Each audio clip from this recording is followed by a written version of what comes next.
Hi, I'm SR762. What's on my mind today? Assault weapon bans and why they are a bad idea.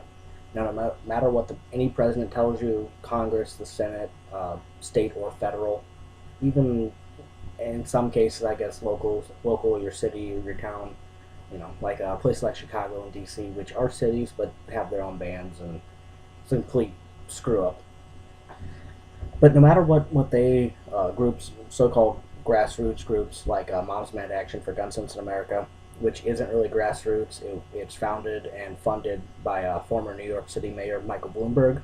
Spends billions of his own dollars, which I'm perfectly fine with him spending his own money, um, to try to convince you and me, the average American, that assault weapons are dangerous and don't belong in American citizens' hands.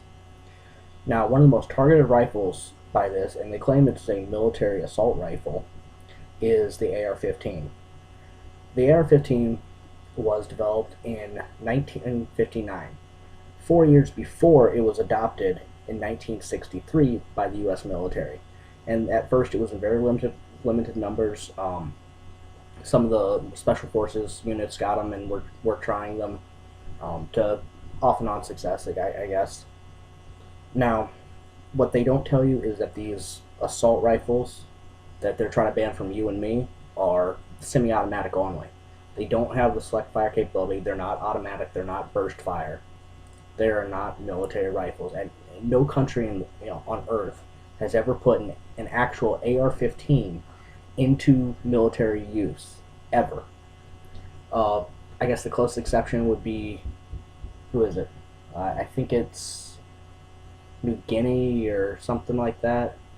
That uses the Ruger Mini 14 as their um, the Bahamas. That's it. Uses the Ruger Mini 14 as their military arm. However, they don't really have a military. They're more of a glorified police force, as best I know. Having never been there, I can't speak for certain, and not being from there, I don't know for sure. But from everything I can tell, they're the only country that uses a semi-automatic only rifle in a 223 5.56 chambering as a military rifle. Now, what they try to tell you is, and they try to make this point, that the Second Amendment is about hunting or sport shooting. It's not. Nowhere in the wording of the Second Amendment, and I have it, and I know it for you. A well-regulated militia, being necessary to the security of a free state, the right of the people to keep and bear arms shall not be infringed. Where in there does it talk about sport shooting or hunting? Nowhere. Now, they try to tell you well-regulated means, oh, it's under government control. Yes and no. Now, a militia is there to protect uh, your local township, your county, your state, even up to the federal level, as in the case of uh, the first American Army was a complete militia unit, and we wouldn't have a country if it weren't for those guys. Now, taken in the time and the context of the founding fathers of when the Bill of Rights was written and the country was founded, well regulated means to be in working order or well maintained.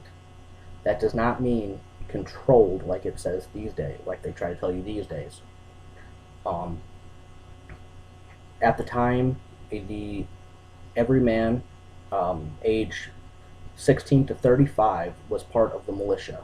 They were required to keep a personal rifle, 50 rounds of ammunition, including powder and shot, a cartridge box, and they had to what was it? Make themselves present themselves to the uh, local officer. That doesn't necessarily mean that it's government controlled. It was still local controlled. Militia units are made up of you, your best friend, your neighbors. That's what the militia at the time was. It's a little different now, but not much. Um, and these are people not in non-governmental positions, excluding things like police officers, things like that. The local constable at the time, the sheriff. Um, so the claim that founders and the idea that the founders couldn't have known about semi-automatic weapons or assault rifles, or and that they only meant what a smoothbore musket or a shotgun or something like that is complete falsehood. In 1718, a patent was designed in. There was a patent issued for what was called the puckle gun. What it was a base. It was basically a giant revolver. And it was kind of cool. They had two different barrels and two different ammunitions. One was for Christian enemies, and one was for, at the time, the Saracens, the Muslim enemy. And I'm not getting into that today. But that was in 1718 that it was patented. So it was known, and it might not have been widespread used. However, George Washington, the founding father of this country, our first president, leader of the Continental Congress, first general, when he was serving as a British officer, he would have known about the puckle gun. He might not have seen it in person, but he would have known of its availability and its existence. And it was a semi-automatic the equivalent of the time. So saying that your Second Amendment doesn't apply to semi-automatics because the founding fathers couldn't have known about them at the time is the same as me saying that your First Amendment right, petition government, free speech, all that, only freedom of religion only applies to what I can physically tell you in person, or what you write on parchment with a quill pen. Doesn't make sense, does it? It's like saying your Fourth Amendment right to free from unreasonable search and seizures, to be secure in your property and your possessions and your effects, doesn't apply to cars because the founding fathers would have known about internal combustion engines or cars. Sorry about the paper, I've got notes. And these so-called assault rifles are used in less than 1% of all violent crime. 1%. It's ridiculous. You are, 5 times more likely to be beaten to death, and 3 times more likely to be killed in an automotive accident, a car accident, than you are to be shot with one of these assault rifles, or shot in general, really.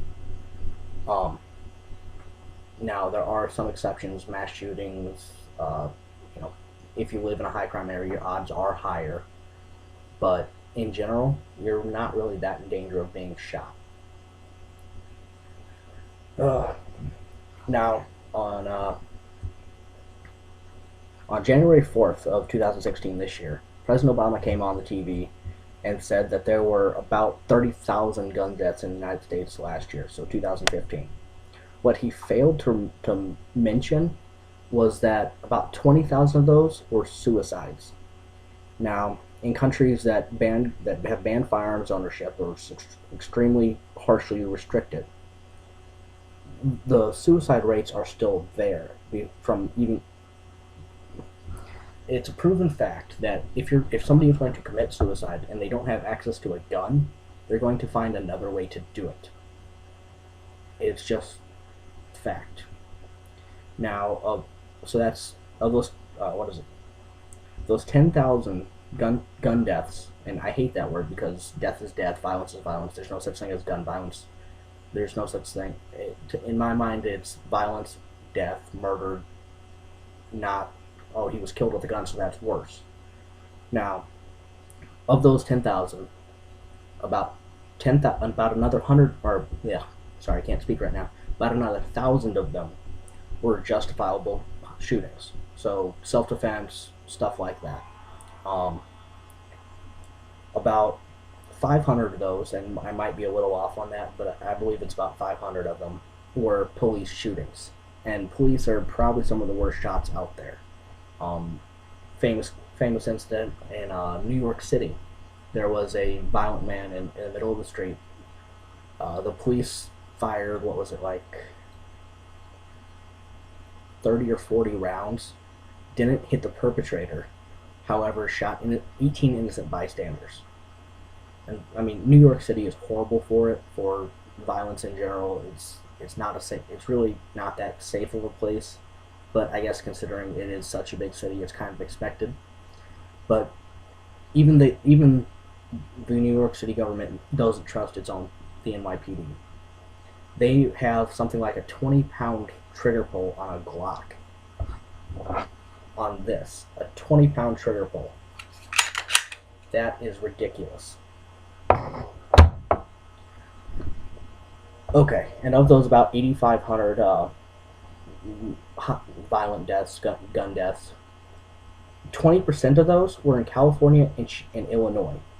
Chicago is one of the worst cities for it. D.C., another supposed, safe place, gun-free zone, oh, nobody can hurt us, has one of the highest murder rates in the country. And if it weren't for places like that, the United States would be at the in the bottom of the rankings for violent deaths in the world.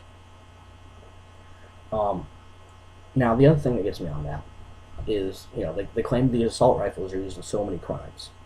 It's not true. The criminals generally prefer a handgun to a shotgun or a rifle. Reasoning behind this, it's easier for them to conceal before and after the commission of the crime. They don't want to be spotted on the way there. They don't want to burst into some place and everybody knows they're coming. They don't want that. If they can tuck a handgun under their shirt, into their belt, because most of them don't use holsters. I don't know. Well, I guess I know why, but at the same time, it doesn't make sense to me. And so they can just pull it out, and everybody's surprised.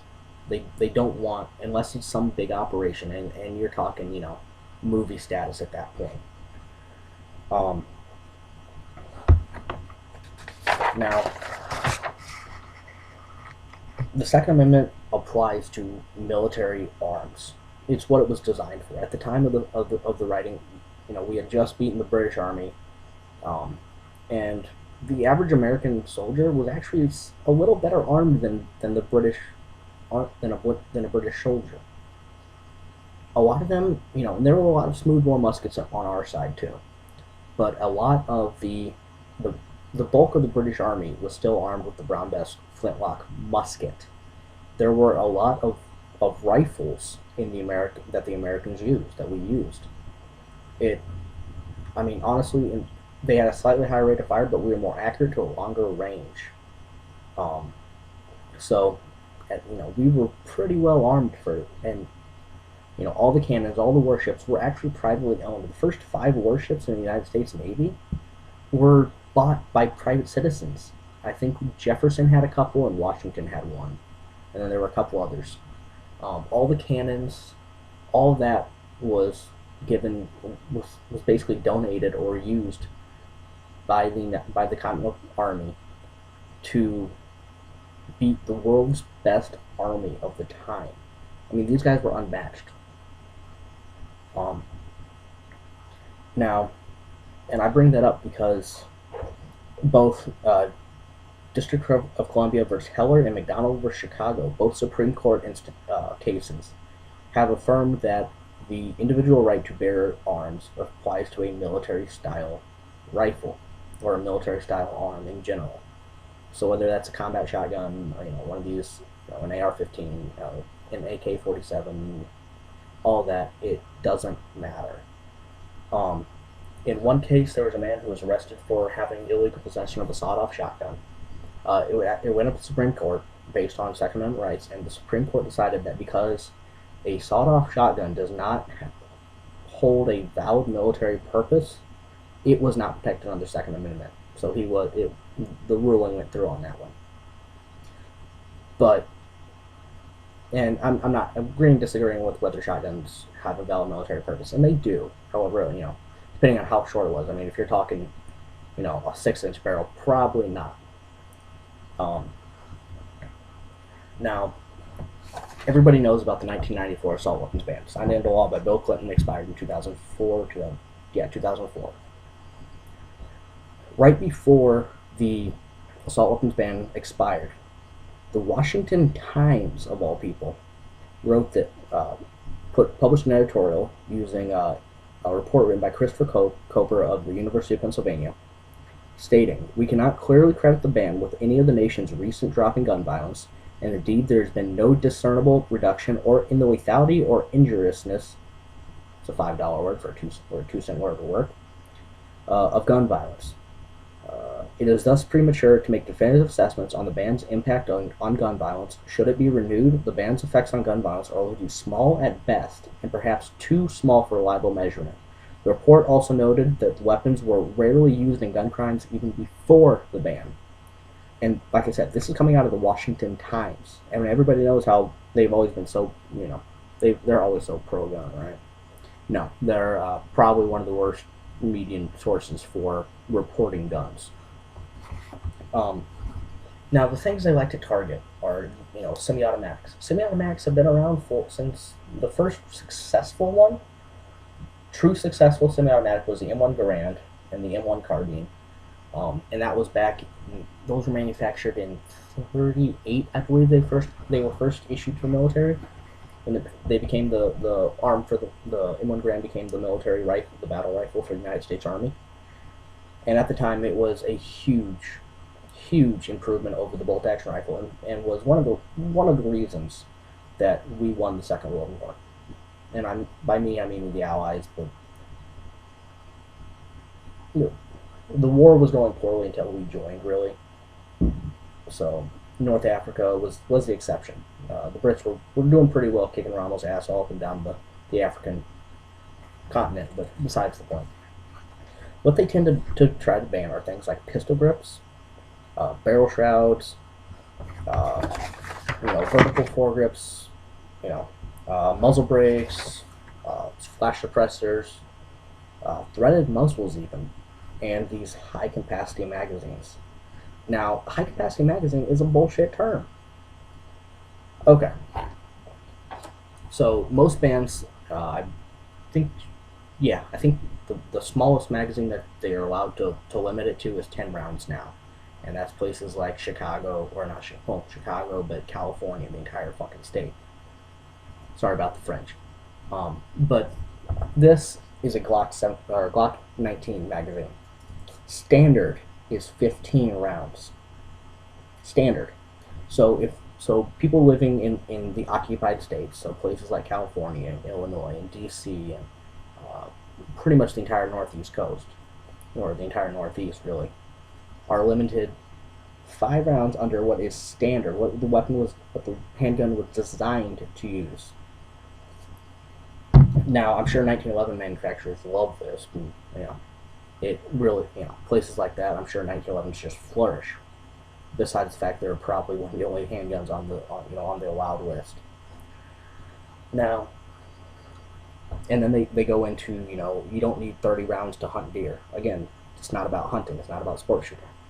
But the 30-round magazine is now the factory designed magazine for the AR-15 rifles. Back there in Vietnam, when they were first issued, it was 20-round magazine, but after the Vietnam War, they dropped the 20s and started making 30s, and that is the standard now. Speaking of California, where there is currently a firearms registry, which is actually illegal, and that was made illegal by the 1986 Firearm Owners Protection Act, it was passed in May 1986, and its wording is: no such rule or regulation prescribed by the Attorney General after the date of the enactment of this Firearms Owner Protection Act may require that records required to be maintained under this chapter or any portion of the contents of such records be recorded at or transferred to a facility owned, managed, or controlled by the United States, any state, or political subdivision thereof. So, already illegal. Where to go? Nor any system of registration of firearms, firearms owners, firearms transactions, or disposition be established. Strike 2. Nothing in this section expands or restricts the Secretary's authority to inquire into the disposition of any firearm in the course of criminal investigation. That is a key point. They can ask about them, and they can find out about if they suspect this Glock was involved in the use of a crime, and they think I did it, they can ask me about this gun. Okay? They can ask me about it. And it was check cleared before.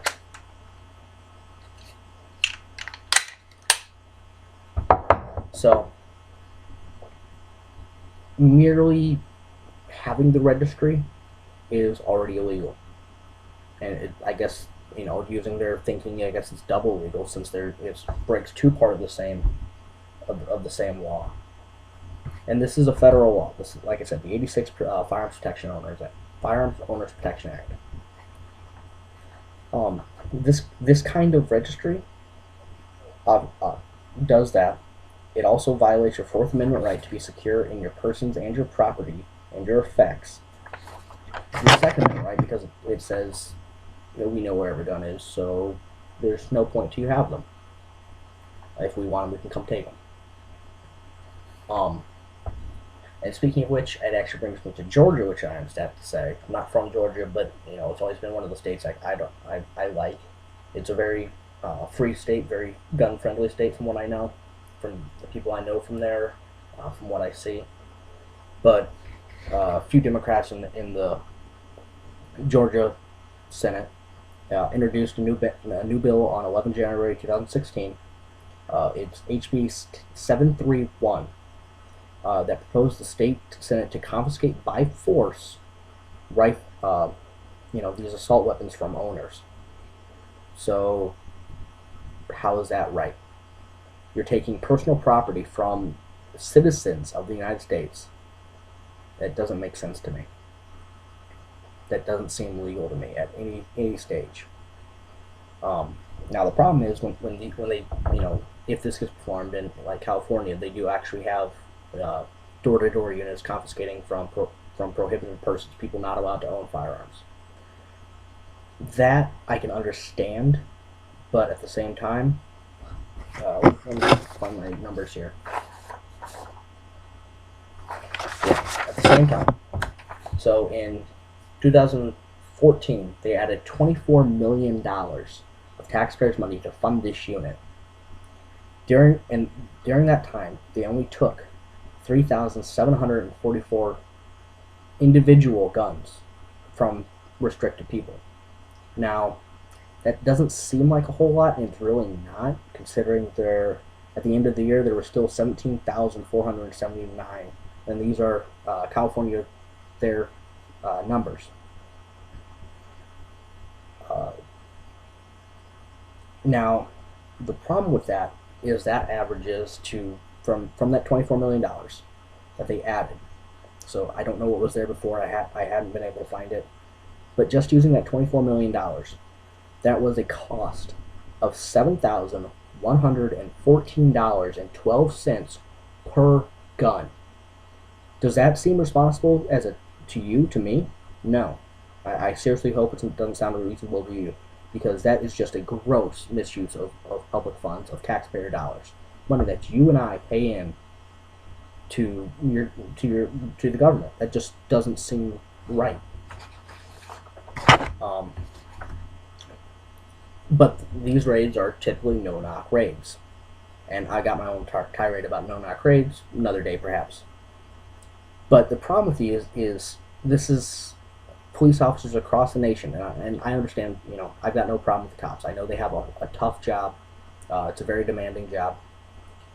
But when they are performing these no-knock raids and serving warrants to the incorrect address and harming innocent citizens, people not breaking the law. One of the best cases of this, or worst case, I guess I should say, was in Atlanta, Georgia, where the SWAT team was serving a warrant to an incorrect address. They threw a flashbang grenade through a bedroom window. Now, again, bear in mind this is the incorrect address. So these people, the people living in this home, were not affiliated with any crime at all. They threw a flashbang grenade through a bedroom window where it landed next to a 19-month-old. A 19-month-old. And it exploded, burning the child severely. I believe they're actually suing the government. I think it's the city or state government for like $1 million in punitive damages because of the surgeries and the hardship that this child is going to have to go through and has gone through for years and years to come, if not the rest of his life. A flashbang grenade exploding by your head sucks. It is horrible when it's a 19-month-old. This kid has done nothing to warrant this. Now, I'm going to wrap this up here since I'm getting about the 30 minute mark. So,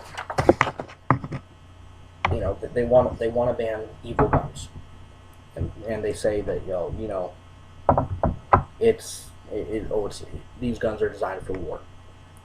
How is it that the 223 round, 5.56 by 45 NATO, which is in my mind an oversized 22, I understand it. Having been in the military, I understand its purpose and the reasoning behind it, and I know how to shoot, and I know how to shoot these guns. Now, them saying that AR-15s, a weapon that was intended for the civilian market and is one of the most popular rifles in America for hunting, for sport shooting, just a lot of these preppers have them, and people that are preparing for the zombie apocalypse or Chinese invasion or Russian invasion, whatever it is. One of the most popular rifles out there. I think there's something like 30 million or 300 million of them out. Yeah, something like that. I'll have to look at my numbers. Sorry, don't have it in front of me.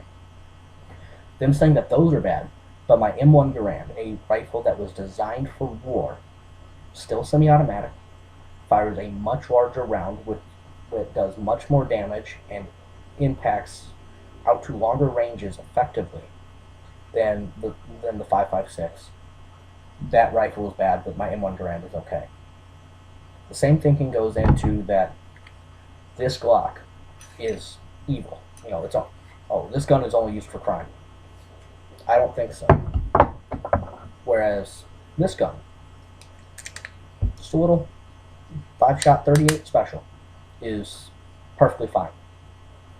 They're both capable of causing death and serious bodily harm. They are both commonly carried for self-defense purposes.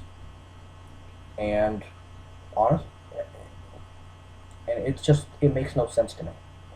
So, alright, do me a favor, tell me down below what you think of this video, anything you want me to talk about in the future, anything I missed. I'd be more than happy to make a new video and bring those points up, verifying it, after I can verify them. So it may take a little bit, but tell me what you want to see, what you want to see me talk about. I do plan on doing reviews on both of these firearms in the near future. And I know there's a million of them out there, but at the same time, I haven't done one, so. Alright, thanks for watching.